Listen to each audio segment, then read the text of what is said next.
You walk into your doctor's office. The nurse puts a blood pressure cuff on your arm and bam, your blood pressure is sky high. Your heart drops and you say to yourself, what? That can't be right. I just checked it at home yesterday. It was fine. Well, welcome to the weird world of white coat hypertension. By the end of this video, you'll know exactly what white coat hypertension means, whether you need treatment, and some simple ways to find out if your numbers are truly high or just temporarily spiked.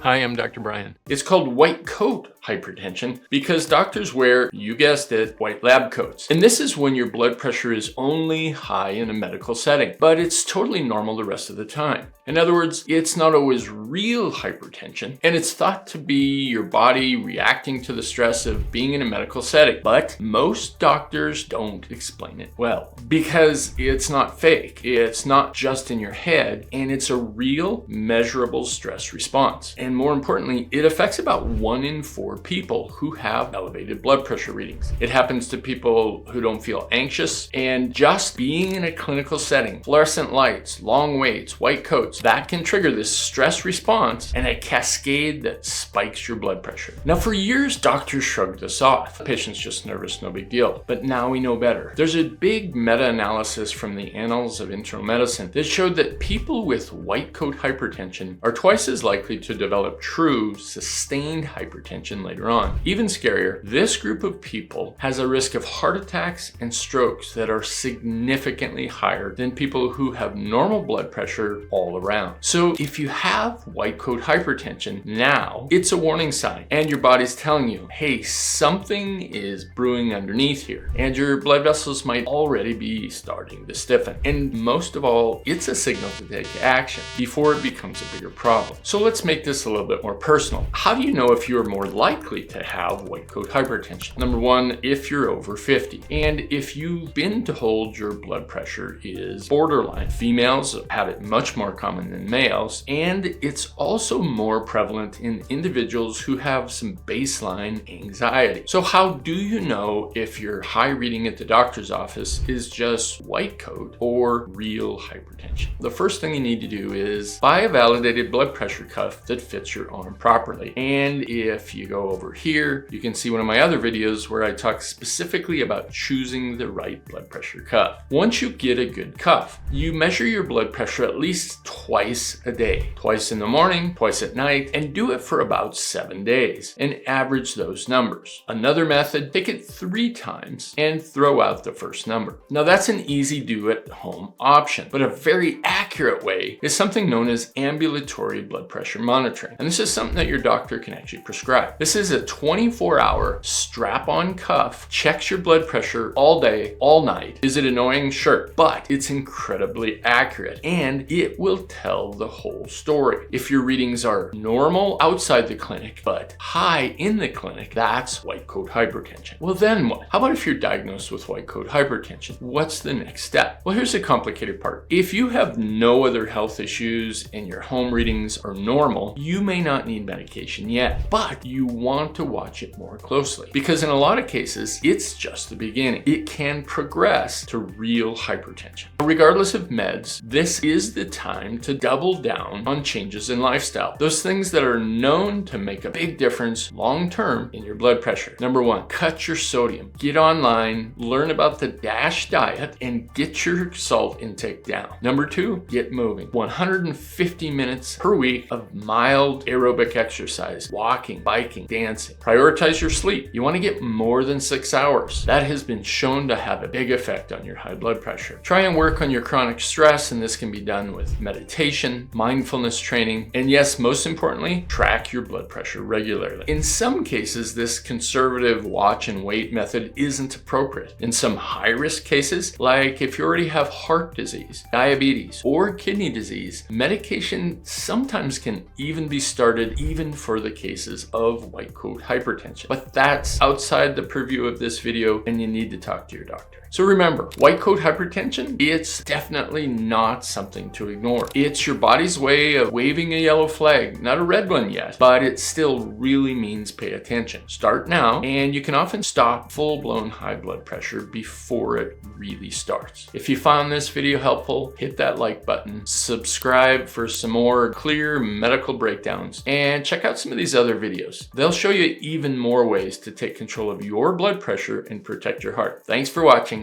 and remember, you're in charge of your health.